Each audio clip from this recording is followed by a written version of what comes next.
Next, we'll take a look at the structure inside FHIR resources. In other words, the data model that underlies the FHIR specification. What are FHIR resources? They are small, logically discrete units of information exchange. They have defined behavior and meaning, which is the FHIR specification. They have a known identity and location, that is the URL where they can be located, whether it's on the server you're on or on the internet. They are a complete unit of transaction, the smallest such unit in FHIR, and they are concepts that are of interest to healthcare. They represent the 80% of data in systems as they exist, and they are extensible through a controlled process of creating extensions and profiles. The resources are the computable knowledge object that is exchanged between systems, a REST API, messages, documents, and in services. So when we explore a particular resource, they all have representation on the FHIR website. Each looks the same, and if you go to the page for a particular resource and then scroll down, you will see what is referred to as the tree representation of the resource and the data elements within it. This is the same format for each of the FHIR resources. Taking a look at the patient resource, where we have scrolled down to that tree representation of the resource, you will see the data elements inside listed in the left-hand column. This zoomed-in view has a key in the red text on the right, indicating the content of the columns from left to right. In the leftmost column is the name of the data element, starting with the patient resource, which is a domain resource, and a flag indicating that this resource has normative status in the FHIR maturity model. The third column over is the cardinality, indicating that there is a certain number of times that the element can occur in an instance of the resource. So 0 indicates that the element does not have to be present. 0.1 indicates that the element can be present, but only one value can be assigned to it. And 0 ... means that multiple values can be assigned to that particular element. A cardinality of 1.1 would mean the element must be present in every instance of the resource. However, in the patient resource, there are no such data elements. In the next column over is the data type, which is specified for each data element in a resource.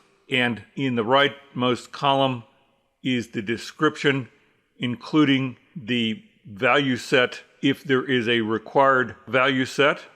You will note that many of these items appear in blue text, meaning they are a link to a more detailed description of the item. Now, if we zoom back out a bit, you'll see that across the top are a series of tabs. Each resource can be represented in either XML, JSON, or Turtle, and there is a tab that indicates the difference between the version of FHIR that you are currently viewing and the previous version of FHIR. So since we're looking at FHIR R4, the R3 differential would indicate what has changed since the previous R3 release of FHIR. Back on the left-hand side, there is a tab for UML, Universal Modeling Language. If I click on that, we see the UML representation of this particular resource. And if you're familiar with the UML notation, this is the representation of that resource, including the binding of the terminology in the resource. Going back to the view of the entire resource, we're going to move to the condition resource, and I would like to point out some of the important elements and how they are represented in this resource to form a data model. The condition resource, of course, is used to represent a diagnosis or a problem on a problem list. Each instance of a condition resource has an identifier by which it can be located on a server. It has a clinical status, the next element in the left-hand column, which is a codable concept. It can have only one clinical status. It is cardinality 0.1, meaning it does not require a clinical status, but may have one. And there is a specified value set: active, recurrence, relapse, inactive, remission, or resolved for that clinical status. The next element is a verification status with a required value set for that as well. A data element that represents the category, whether it is a problem list item or an encounter diagnosis. The next is a data element for severity. And next, a code that represents the identification of the particular condition. A body site element indicating where that condition is located in the body, although that may not be specified, or it may have multiple locations, so the cardinality is 0. star. Then the subject of the condition, which either is a reference to a patient resource or a group resource, and you'll note that the subject data element has a cardinality of 1. Meaning it must be present in an instance of this resource. So you cannot have a condition floating around that does not refer to a particular patient or cohort of patients. Here's a more zoomed in view of those data elements so that you can see them more clearly.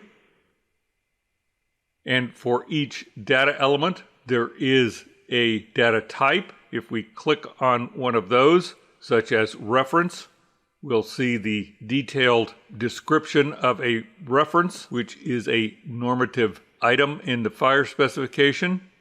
So a reference is a pointer from one resource to another, or in some cases, if the reference is on the same server, the reference is actually included in the resource itself.